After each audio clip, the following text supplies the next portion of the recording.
Hey, welcome back to Georgina Life. I'm Jordan. This is Jen, and we're here talking with Edward Ward about the 2015 real estate market. Edward. How are you doing, sir? I'm all right, and you? Happy New Year to you both. Same to you.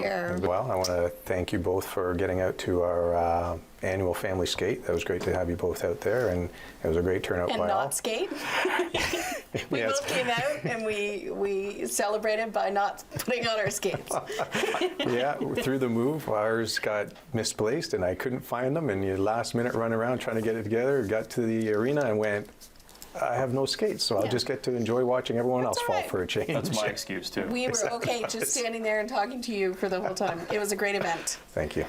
It is also an end of the year event after 2015. Yeah, that was an exciting year. It was different. We've had different cycles in the market, and once you get to look back on the year and see where everything went and what happened with it, and you start looking at numbers, I was a little surprised, to be honest with you, which is nice. It's a nice surprise if you're at the selling end. The housing market was definitely up. 2014, we had an average sale price of $367,153 for the year. And this past year, 2015, the average sale price was $410,915 in Littletown, Georgina. That is crazy. Isn't that mind-blowing. insane? So, like I said, at the selling end, that's great. But if you're at the buying end, it can be a little challenging when the housing price has gone up like that. Well, and now we're starting to get into that tricky, because I went to high school in Newmarket, and it seems like everybody that I went to high school with moved up to Georgina because that was the affordable area to go head north. Exactly. Now, it's not so affordable for many people who are starting out. So Yeah, you're right. What do you do? It's difficult for sure. The buying end is always challenging. But when it comes to a price point, you don't have any control over that, right? So there's things that you can do. There's still deals in the market. You can definitely find deals in the market. I've actually set up a web page for the Georgina Life viewers.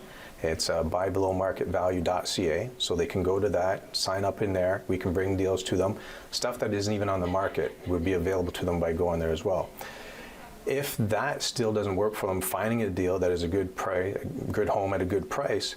Unfortunately, one of the other alternatives that I've been dealing with over the last year especially, or the last couple of years, I'm having to move people out to some of the surrounding communities north of here where it is a little bit more affordable and people are taking on the drive. So growing up here, that was one of the things that we used to do, right? You live here and you had to drive to get to work.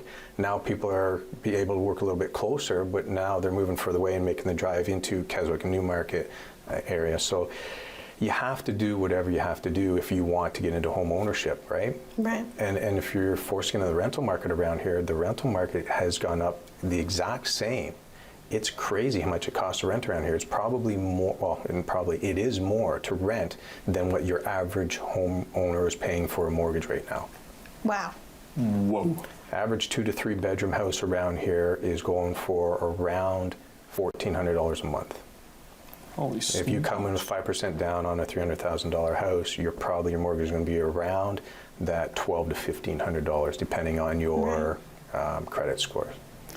So that's good information, and that's what a person needs if they are interested in buying, to be able to find the right realtor, to have them say, look, I know you're looking at rentals. Here are the options. Here are, buy below market value, fixer-upper, For sure. This type of home. There's so many different options.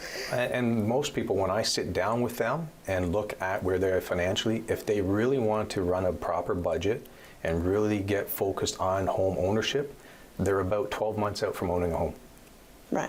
It's not that long. I mean, when you really think about how fast time goes, 1 year to wait to be in a home where you own it and your money is going to what you have, build equity, work for you, as opposed to being out the door every month. And I mean, you get the benefit of having a roof over your head and having a warm place, but it's not really paying you back, right? Home ownership is huge, especially with where we just saw the prices went.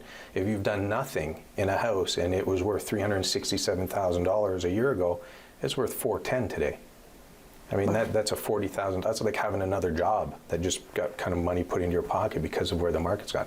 Now, of course, that's It's a little bit of a falsehood because the market can change and that can go away, but right now that's where we are. It's like having a second income in the house just by the house price going up. So you don't get that when you're renting a property, right?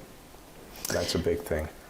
That, I gotta tell you, I've owned 2 homes in my life, and that's just throwing numbers out like that, and those numbers are just blowing my mind. That is insane. That is an As somebody insane amount. who was born and raised, both of you, right? Yeah. Born and raised here, you have never seen these numbers before.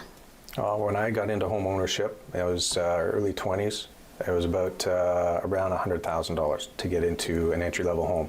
Now, that same type of a home, you're probably looking around $320 to $350 Wow. for that same type of entry-level home. So very quickly, because we only have a few seconds left, but I have a friend who's looking for a home now and, you know, is in that desperate, all of a sudden it's getting closer to her move time. Right. Are those homes becoming more available now? Are we going to see those in the next few weeks come for sale?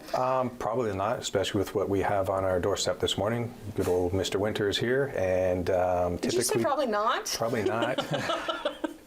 Unfortunately, when the weather's like this, people don't put their houses up for sale. Right. They don't want people traipsing in and out of the house when it's bringing in the wet, and they just wait until the weather's a little bit better. So the end of February, beginning of March is when we typically see more houses coming out. Perfect.